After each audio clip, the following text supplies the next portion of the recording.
All right. So as people are getting in, why don't we get started? Today we're very happy to have Qiping Zhu, who will present her paper with Joao Coco. Sorry, no. Sorry, with Jacopo Ponticelli and Stefan Zume. Sorry, you have too many papers. On temperature adaptation and local industry concentration. Qiping is an assistant professor in finance at UIUC. Her research interests lie at the intersection of public policy, empirical corporate finance, with a particular focus on firm environmental and tax policies. Prior to joining UIUC, Qiping served as an assistant professor of finance at University of Notre Dame. She got her PhD and MBA from the University of Chicago Booth School of Business. In 2025, she and her co-authors were awarded the JF Best Paper Prize for their excellent work on environmental pollution and the asset market. So we're very excited to have her present her newer paper, Temperature Adaptation and Local Industry Concentration. So I'll hand it to you. So we'll do Q&A at the end. So you can go through your slides and then we'll have a few questions at the end. Perfect. Thank you so much, Perry. It's a Mhm. great pleasure to be here today. This is a new forum for me, so I'm Mhm. super excited Mhm. to be here and share with you this work on temperature adaptation and local industry concentration. This is joint work with Jacopo Ponticelli and Stefan Zaime. The usual US Census disclaimer applies. Mhm. So the reason for us to start this paper, like there is no news, it's getting warmer and warmer over time. So Mhm. what I'm showing here is a 120 years temperature history. It always surprised me when I actually see the data in terms of how much warming we are actually seeing, especially post 1980. And that's exactly the time period that we are going to study in this paper. It's like Mhm. if you look at post 1990, all the red bars, and that's the positive anomaly, and that's every single year consistently. Some interesting things to share. Like we started this paper on 2023, and that year it was the hottest year on record. 2024 very quickly surpassed, and 2025 I think is on top of the top three hottest year. So that's all the trend that we are here is only getting worse as we talk about it, as we think. So in the US, we're talking about average temperature change in the previous 4 decades to be about 1 Fahrenheit across counties, but 90 county experience warming. And this trend, as I mentioned, is expected to intensify. So we start to see more and more discussion about how heat is costing the economy in terms of lost productivity and what kind of business is more vulnerable in front of the warming climate and how do we handle the heat stress when it comes to labor productivity, etc. That's exactly the questions where we are hoping to contribute to.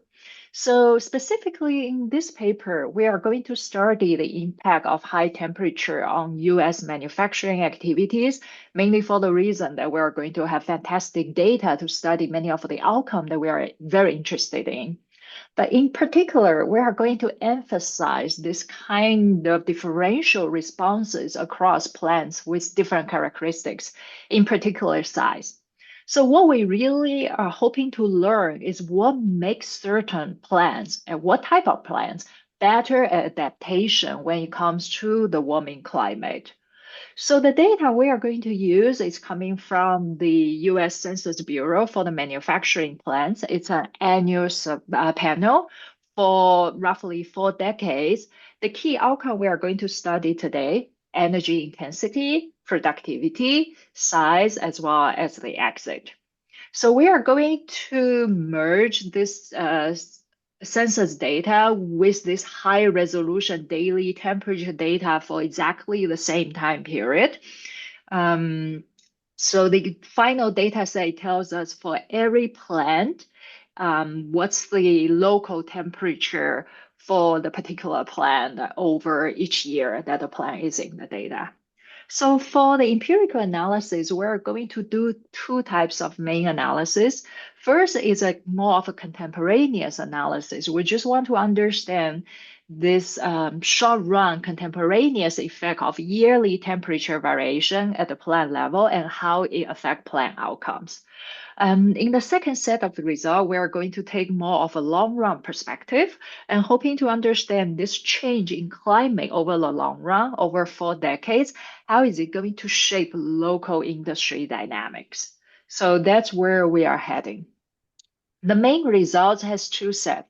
First, in the short run, that's the contemporaneous result. We see that the one standard deviation more hot days, meaning number of days above max temperature at 30 Celsius, it's going to increase energy intensity about 4.6%. And then productivity by roughly, lower productivity by roughly 3%. But for us, the more interesting point, at least for me, is we see that the effect actually really concentrated on small plants. For small plants, the effect almost double the average effect. And we actually do not find contemporaneous effect either on size or the exit domain. So generally higher energy usage and lower productivity and really mainly on the smaller plants.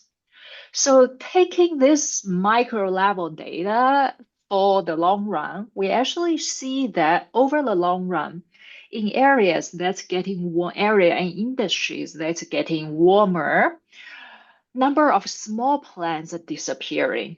We don't see large effect on on the number of large plant and aggregate employment in area actually stay relatively stable. So what it implies is really this reallocation of labor and production from small towards large plants. So in the long run, what we are observing is this higher local industry concentration that the remaining plants in the area that's producing, they just get larger. So the conclusion is very consistent. If we just look at the average size of plant in the warmer area, or if we look at the Herfindahl index for industry concentration.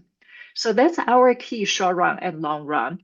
In the short run, small plants don't fare well, so they slowly disappear, leading to very concentrated production in warmer area as we take a step back and look at the long run effect. In the last part of today's presentation, I'm hoping to speak a little bit more into the mechanism just to understand what makes large plants much better at adaptation. We are going to examine 3 channels. First is we are going to present evidence that large plants, they face much lower price per unit, energy unit. Second part is about higher managerial skills. So managers think more and also take more action to adjust temperature impacts. The third one is about easier access to finance in the local area. Okay, so I think in terms of our new contribution to the literature, I think we really like to highlight this kind of heterogeneous effect across plant size distribution. I want to dig a little bit deeper to understand the underlying adaptive mechanism and eventually this kind of long run implication for industry dynamics. That's where we're really hoping to contribute to. Okay, so a quick outline of today's. First, I will very quickly touch upon the forecast of US temperature trend.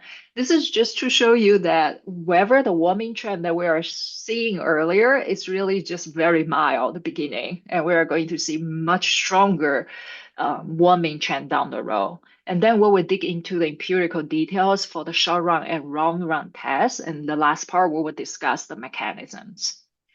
So earlier, I showed you this temperature trend over the years. What I'm doing here is switching the presentation and the measure of temperature. Instead of using the max temperature or average temperature, what I'm doing here is for each year when we have 365 days, we're going to put those days into different temperature bins.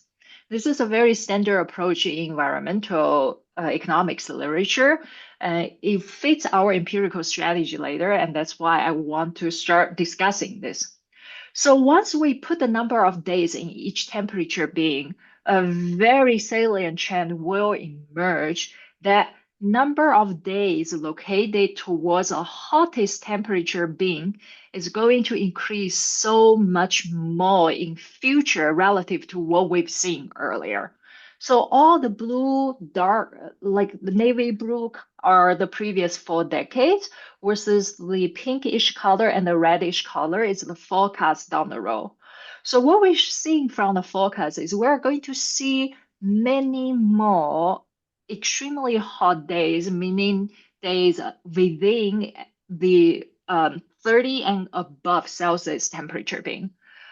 This is an average across different climate models and all the hard work by all the scientists putting up, but generally the conclusion is very consistent that even under the most optimistic scenario where we try everything we can to control emission and greenhouse gas, we are going to see roughly 40 to 50% increase in the extremely hot days. And if we check out the intermediary scenario, or in the worst case, the business as usual scenario, the increase in the extremely hot days is going to be more than, it's going to be roughly above 150% increase. So whatever we are documenting in this paper is really just a beginning of a long-lasting trend that's about to happen down the road. Okay. So short-run responses, what we are doing in the panel analysis is all this temperature being, we're going to have a measure at the plan and year level, and then we are going to compare within the same plan over the time, this year-to-year variation in number of days located in different temperature beings, how is it going to affect plant level outcome? We are going to study within plant and definitely also within industry year variation to make sure it's not some industry level dynamics that's driving our outcome.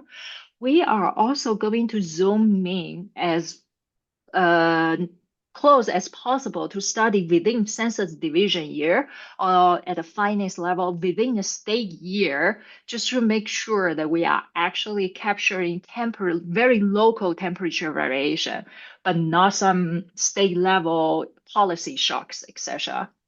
So overall, the thought experiment I would like you guys to have is I live in Illinois, state of Illinois. So we are essentially comparing two chemical plants, say in the north part of Illinois versus in the south part of Illinois. Same industry, same state year. The only difference between these two plants is just their local temperature can be slightly different depending on their location. That's the variation that we are going to explore. So identification requires that change in days in a particular temperature being. We're going to estimate this relative to the usual weather. This has to be exogenous shock. And we also will lean in towards this supply effect because manufacturing goods are really mostly exported. So I would like you guys to think more as car manufacturers where demand for the final product is very not affected by local demand. So we are going to show that restricting to sectors with high levels of tradability or excluding sectors with high input and output linkage with agricultural output does not affect our outcome at all. We all know high temperature is not going to be very friendly with agricultural output, but that's not driving our result. And we will also control for extreme weather event that's not mechanically related to warmer temperatures, such as hurricanes and tornadoes. So that's the empirical setting. For the outcome, I'm going to go through energy intensity, which include both electricity and fuel. We are going to show productivity, including total factor productivity and labor productivity separately. We don't see much result on the intensive and extensive region in general, so I will focus on the first two. This is a result on energy intensity measured as energy cost as the share of total value of output. Energy cost is actually a surprisingly high cost component for manufacturing industry, just because they are very low margin industry to begin with. So on average, for US manufacturing, we are talking about energy costs accounting for roughly 1/4 of their profits. What we are showing here, and that's what we can see on the screen, we start to see the effect increasing after 18 Celsius, roughly. This is very consistent with the energy literature. And then we start to see this monotone increases and that gets the highest at the 30 Celsius beam. So this is where we see like warmer temperature, years with warmer temperature is going to increase the energy cost for plants, for manufacturing plants in general. But we actually do not see much effect on the colder temperature end. This was a little bit surprising to begin for us, but we have been reading and finding some of the evidence. There is some asymmetric when it comes to industrial electricity demand and prices in particular that can be explaining the asymmetric that we are observing here. Well, the key is both the usage as well as the per unit price of electricity is just so much higher in warmer days. So wherever we have extra hot days, firm will incur additional usage of energy precisely when it's most expensive and the demand for it is the highest. So I think this helps us to explain this kind of asymmetric effect in the hot day versus asymmetric effect towards the cooler end of the distribution. Second, we would like to move to the heterogeneity test, where we are hoping to show is exactly we see that if we look at the large plant only, the response function across the whole temperature spectrum is actually rather flat.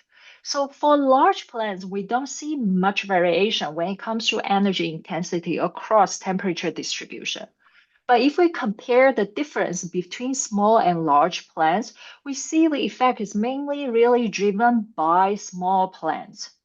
The average effect for small plants roughly double the effect on the average. So it's really all driven by the small as well as the medium plants in our data that's driving the additional energy consumption.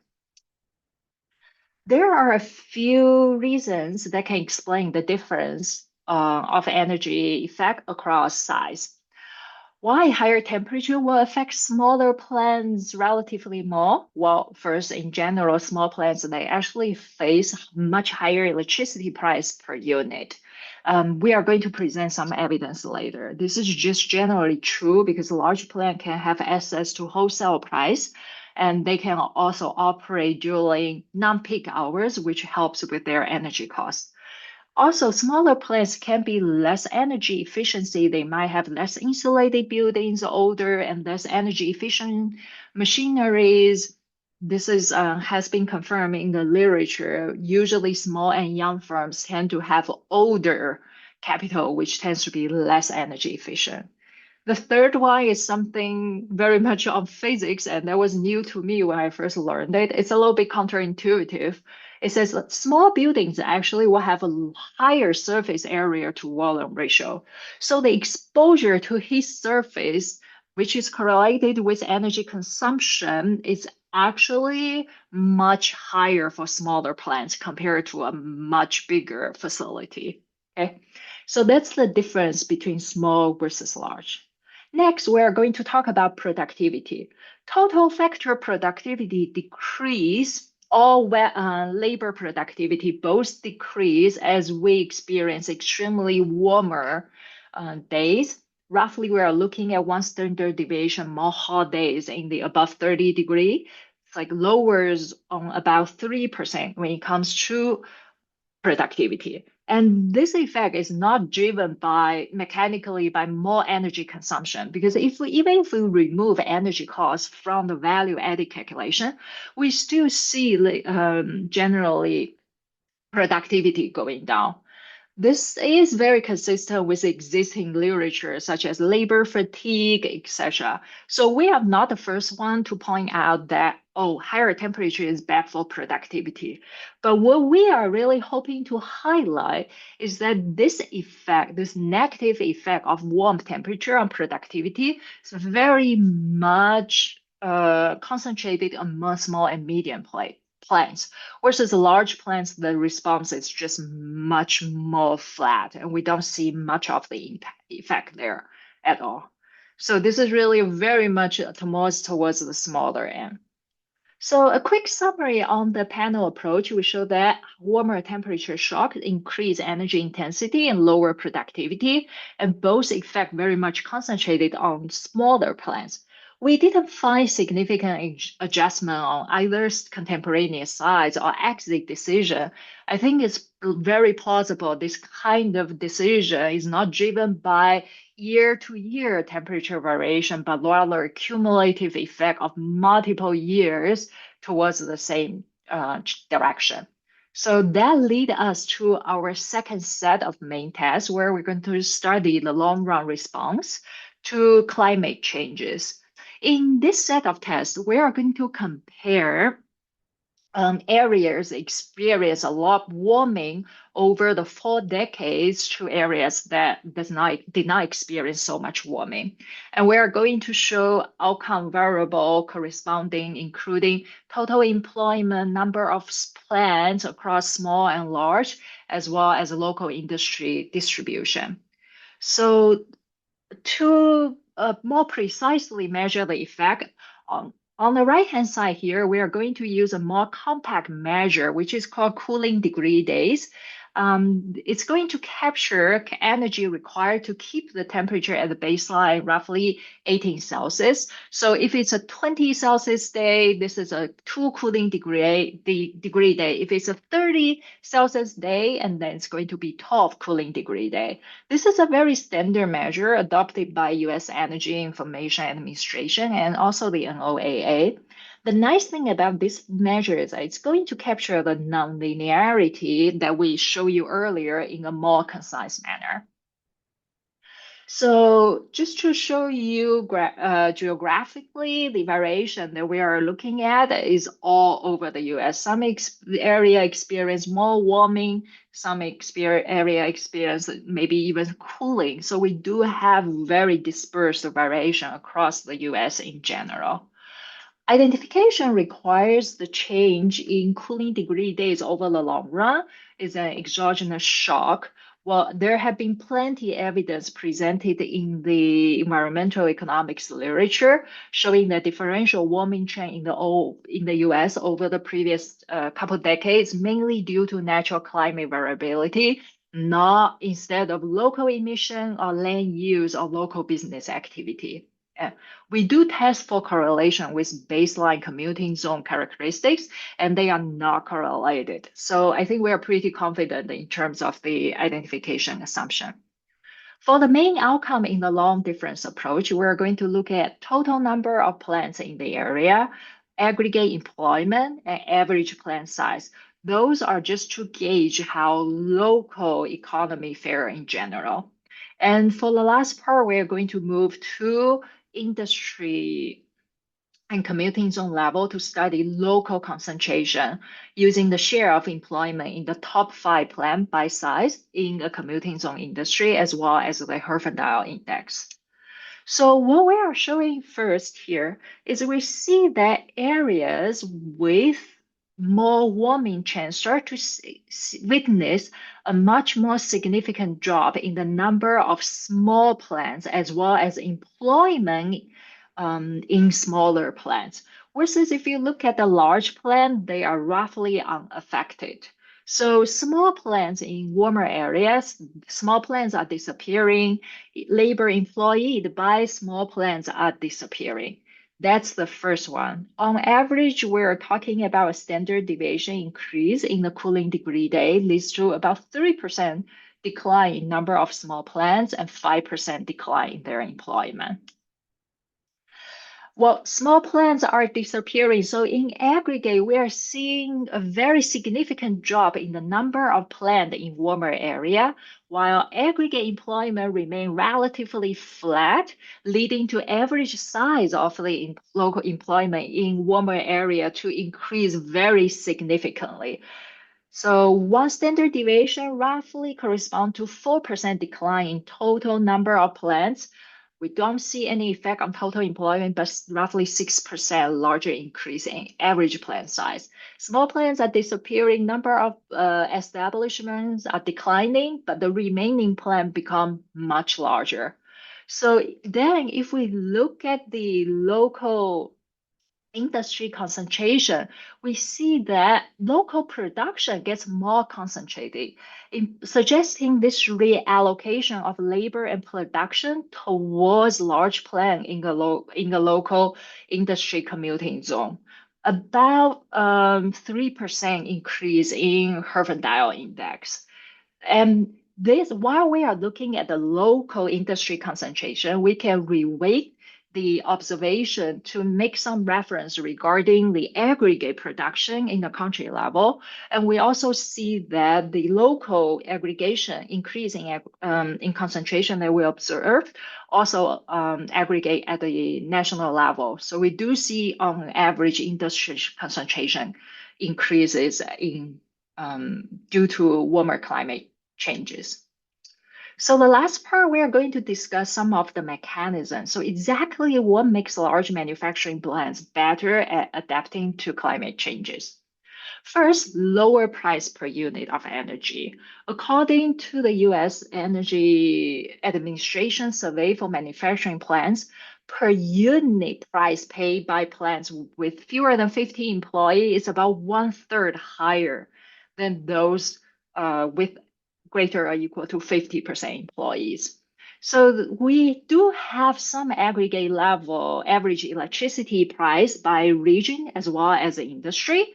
So that's the variation we are exploring. We see that the concentration effect of warmer temperature, it's really concentrated in area where the energy cost is particularly high. And that's exactly where small plants facing the strongest challenge when it comes to energy costs facing the warmer climate. So energy costs, in particularly the high energy costs, disproportionately high energy costs faced by small plants are a very important driver of our result, showing driving their disappearance over the long run. Second part is about higher managerial skill. So generally, more skilled managers, they are better at reshuffling tasks. They are better at energy management. They are just the know-how component is much better at large plants due to managerial skills when it comes to what to do with the warming temperature. We show the heterogeneous effect by participation in energy management practices. And we see that the more you participate in those energy management practice, the better the industry on average and can show the temperature, negative temperature effect. So the main driver of the effect that we observe is really coming from where we don't see much of the energy management practice at all. The third one, this is very much a finance person perspective that we just have to study capital availability. The idea is that if you have abundant capital locally that's available to small plants, that generally can help them deal better with the friction in the market so they can upgrade their equipment, machinery, they can upgrade their structure, buildings. In general, financing friction tends to be a main hurdle when it comes to smaller plants because they generally face much stronger financial constraint and friction in the market. So what we are showing in this test is areas with abundant supply of bank capital that really help to mitigate the effect of temperature when temperature on local concentration. So that's where we are taking away. Let me quickly conclude. I think for this paper, what we are really hoping to show is this heterogeneous ability to adapt to climate change across the size distribution.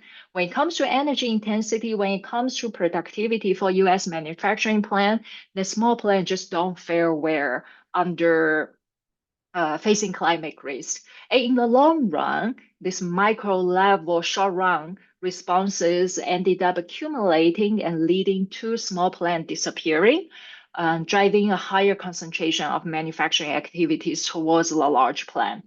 We think energy price, we think managerial skill are super important contribution mechanism driving the differential adaptation practice, and we think financial market friction is also contributing to it.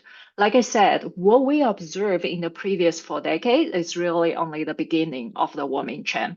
We've already witnessed a extremely sharp spike in energy cost, and we are going to experience much more warming days or hot days, to be more precise, down the road. So I think what we are documenting in the paper is only going to intensify even more down the road. Okay. That's everything I have for today. Thank you very much for joining and listening. And I would love to hear any thoughts and comments from the audience. And I see some paper being already shared in the chat. Thank you so much. Yes, awesome. Thank you so much. So I'll open with two questions and then we'll have questions from our PhD panelists and from the broader group. So thank you so much for that super interesting paper. One question I had, so this energy management, the ability to kind of, scale up or scale down your energy usage strategically, you find is a super important distinguishing factor when for how well companies can manage this. So I was just wondering, like, is this something that you measure based on? Can you talk a little bit about how you measure that particular variable? And if you think this is a sort of technological solution that we should be, should the US government be subsidizing, whatever Nest for companies to help them deal with these shocks? Mhm. Absolutely. Sorry, I wasn't going into details regarding Yeah, the no, data. no, no, no So the worries. EIA is energy. This is a government agency doing the energy administration. They Mhm. publish survey when it comes to energy management. So Mhm. essentially, they will survey all the plans about their energy usage, what kind of price they are facing, and what they actually do when it comes to Mhm. energy management, etc. I see. So the I see. data is aggregate in the sense that it's coming at the industry level. So they will tell what percentage of plants and firms in this particular industry is actually engaging in energy management practices. And that's the Mhm. variation that we explore in I particular. see. I Yeah. see. So we do think that it tells us that a lot of what we are doing here is more about know-how, knowing the effect and knowing how to better address the challenge. We do Mhm. think there is something uh, either from the education front or from the policy plan that the Mhm. government can intervene just to teach small plans that the challenge they are facing and Mhm. maybe have some policy suggestion in terms of if we do, I hope we all believe small plans are particularly important, are super important for the Mhm. economy. And if we do want to have a sustainable growth for new business coming in, and maybe there can be some policy tool helping them with energy costs or across other dimensions for them to better Mhm. manage the challenge facing the Mhm. climate changes. Mhm. Great. And then a second question, and then we'll move to Olympia and Toma. So I guess if you wanted to be a cynic or a skeptic, you would say, which I don't think this is fair, but I'm going to ask it anyway. Should we be surprised that large firms are better able to withstand this than small firms? Isn't this what most people's prior would be? And how would you kind of think about this heterogeneity in light of kind of what we may have already expected? Mhm. So I think some of the knowledge that I learned working through the project was new to me. I think Mhm. first there is a huge difference across large versus small. This is surprising to me. Prior literature actually document no effect on average.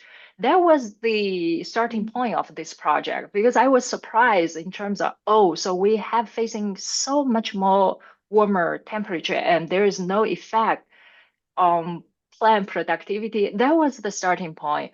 But what ended up starting the paper is we realized, oh, prior literature tend to focus more on public firms plan. Mhm. And they tend to be large, and therefore we didn't see I any see. effect.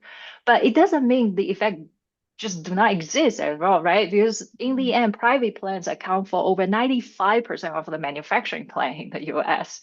I And see. those tends to be the small and the Mhm, not so great one. I think this is what first we are hoping to bring to the literature. Like if you provide a very comprehensive coverage of all plants, then temperature do have a mhm, strong mhm, effect when it comes to mhm, productivity, energy consumption. That's what we first to mhm, highlight.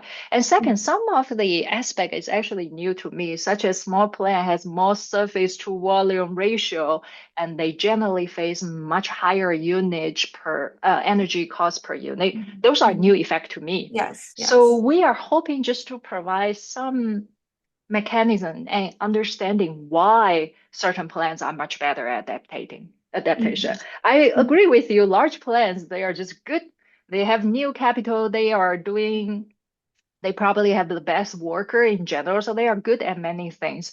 But I feel mhm, like highlighting this differential response and highlighting the long run industry dynamics mhm, effect by warming climate mhm, through building the micro evidence and then looking at the long run. This is where we are hoping to contribute.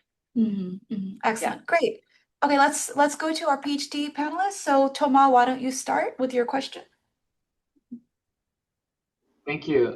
Super interesting article. So I sent you a bunch of reference. The second one has this kind of energy intensity, so it's more on the maybe the climate policy side, like if you have Hmm. different firms and the small firm versus the large firm have different energy intensity, and that's kind of at play in your model for like adaptation and damages. And the first one is also this kind of micro damages, and so it's kind of related to the question I had, which is like suppose you have now this micro data for firm and their response to yes this one and their micro response to these temperature shocks. Can you give us as macroeconomists a way to, if you're aggregating this heterogeneity and you're telling me, okay, instead of having uniform or like homogeneous firms, now you have heterogeneous firms, and and you have like small firms being affected more than large firms, will that change my perception of the social cost of carbon? Because at the end, that's the one number that everyone care about, right? If you think like, oh, you have a one damage function and everyone is the same, and they have all the same damage function, that's going to give you one social cost of carbon. But you're Mm. showing us evidence that you have heterogeneous response and heterogeneous Hmm. adaptation. So with and without adaptation, the social cost of carbon will change. And so that would be interesting to have like some kind of headline numbers that then after us macroeconomists can use and put that in our model, and then we cite you, and it's kind of important for you to like some to have like some at least that headline number. I know you don't have it maybe today, but like I would be interested to see that for the future. Thank you. No, this is great. I'm like this morning I was actually reading a paper about the incidence of carbon tax and how it passed through and how different energy like how the energy price drive that. I think this is definitely something we feel like we have not think much about it. We've very much focused on what's the outcome on the plan, but it's absolutely a great thought that we should link it to a much bigger problem in terms of the carbon tax, and it really will have very different implication in terms of who should pay more of the carbon tax when it comes to greenhouse control, etc. And when it comes to policy implication. So that was I exactly my point. So I mean that kind of questions, like you have heterogeneous firms and you have a carbon tax, and firms are heterogeneously affected. I think there's like already 10 or 15 papers on that. But okay. here, what your contribution is that you have these temperature shocks and firms are differentially affected. And Mm-hmm. so instead of having one single damages that's going to be the same for every firm, now you have Mm-hmm. different firms are affected differently depending on the size, and that's going to be important for me for learning the social cost of carbon. It was I see. I see. I see. So I think this is a great conversation, but I do want to make sure everyone gets an no, it's great. opportunity. Thank you. So maybe you can follow up more offline if you're interested. But let's go now to Olympia, who had her hand raised. Thank you. Thank you so much. Very interesting paper. My question mostly, I mean, is connected to this discussion related to the pass-through, I guess, and a little bit the mechanism underlying whether it's a kind of input price shock or a productivity shock. And what I was thinking is more in the direction of supply chains. So at the beginning you mentioned like trade exposed sectors. And so I guess I was thinking in the direction of like a kind of Pankratz and Schiller RFS discussion on the adaptation along supply chains and whether in a way you have an assessment of whether this kind of reallocation towards less, exposed suppliers could also be in this perspective one of the drivers of these effects, and then maybe input price shocks more dominant relative to productivity of the labor as main mechanism. Thank you. That's great thought. I think what you're thinking is like if we look at the outcome, like can we tell how much is coming from the supplier, it's like through the supply chain versus a few things I want to highlight. First, the shock that we have is local towards where the plant is. So it's not like my supplier experience a shock. This is a very much about my plant experience a shock locally. And I think you are thinking maybe the propagation through the supply chain. I think you mentioned exactly right. Chris Schiller has a paper on how his shocks through supplier is going to affect firms' reallocation towards the supply chain relationship, right? Another paper I do want to mention, which I think is super interesting, is this geographic reallocation facing climate shocks. So what that paper is showing, like if you are a multi-establishment firm and you have operation across many different geographic locations, they actually start to reallocate production capacity across different locations according to local extreme temperature shocks. So I think that's another interesting aspect when it comes to this reallocation, not through supply chain, but more of through geographic location. A third paper, which I think is very interesting, this is on car manufacturers only. It's more of an IO paper. So what that paper is showing that facing this kind of temperature shocks, now car makers don't focus on those mega plants, building mega plants. Instead, they are trying to spread out their production capacity, and then just instead of building one or two mega plants, they would spread out the production more towards slightly smaller but more diverse production network, so they don't face this kind of natural shocks. Like if you have one shock in a mega plant region, then it's going to be so bad for you. But if you are geographic diversified, that kind of structure will help you to be more resilient towards climate. So I think there are just many interesting insights towards the reallocation side, either through supply chain or through geographic areas or through operation network distribution per se, which I all find fascinating. Awesome. So let's go to Thea next. Hi, thank you. Hi, So Thea. interesting paper. Thank you. Thanks a lot. I have a question regarding the employment, and in particular, if a plant is hit by these temperature shocks, in which way it might be more difficult to attract skilled labor, and which kind of repercussions could that have on the plant level itself? So I think it's a different channel to what you mentioned so far, but I thought maybe you have some kind of thoughts on it. Thanks. Thea, just make sure I understand your question. So are you thinking more of a differential impact on the labor across high skill versus low skill worker? Is there any, or just I it was makes, um, no, I'm just trying to make sure I understand the questions. Sorry. So I was more thinking of if you, as a smaller plant, if you have a harder time to they attract high skilled labor, and this has then repercussions because in particular in manufacturing, this is a very important topic with the heat and so on. So potentially that those skilled laborers, they might shift away towards larger plants or larger farms in general. Yeah, so far we have not our data does not allow us to dig into like across different labor composition. But I think if I understand correctly, you are saying high skill labor tend to have better outside options. They have a more like labor mobility, better labor mobility. Large plan will happily take them, and under his stress, either through the operation deterioration, such as a financing deterioration, or just unpleasant work environment in general. So if I had to guess, I would say yes, I would expect this is going to have a much stronger impact in the high skill labor where with better mobility and higher outside options. That would be my guess. Yeah, but our data doesn't allow us to separate across high versus low skill from the labor side. We only observe the aggregate employment as well as the payroll. Thanks a lot. Thank you. Great. Let's go to Joanna. You're on mute, Joanna.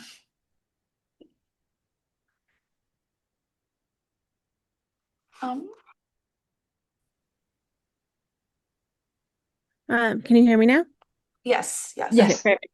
Um, so I was wondering about the extensive margin results. So you use the number of facilities, but I'm curious, I guess, like if you've thought about decomposing it into entry versus exit. And the reason I ask that is because it would be interesting to know whether firms are kind of like reacting to the temperature shocks or if they're kind of internalized that when they're deciding where to locate new facilities, if firms actually understand, like, we don't want to locate in somewhere that's forecasted to have higher temperature in the future.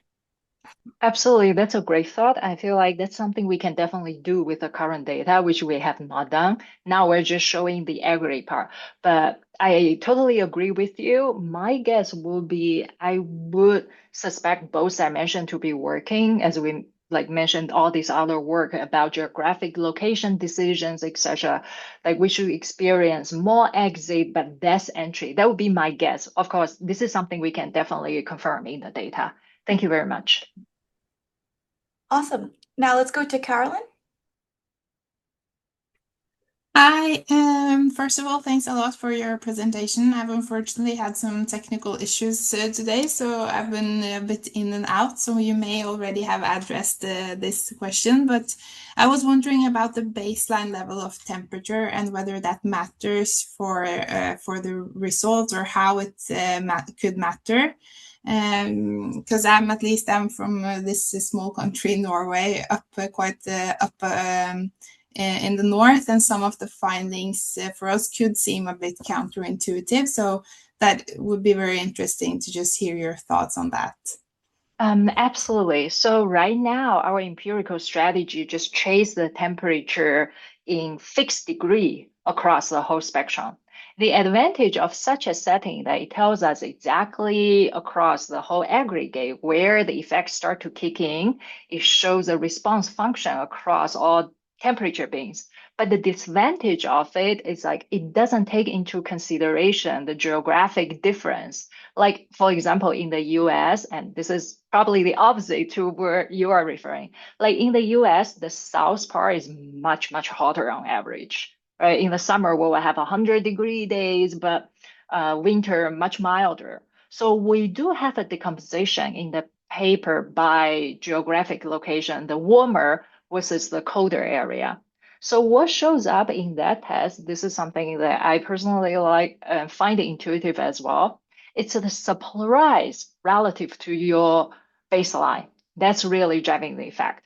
So in the US, in the South, for Texas, if you have some snow days, it's so bad. It's just so bad, like in the South. But in the like where I am for the Midwest, it's really the extremely hot summer days, which could be norm in Texas. But for the Midwest, if you have 100-degree day in summer, it's really just killing things. So I think the baseline doesn't review this part particularly well. It's like it's really the surprise relative to your norm that's particularly important.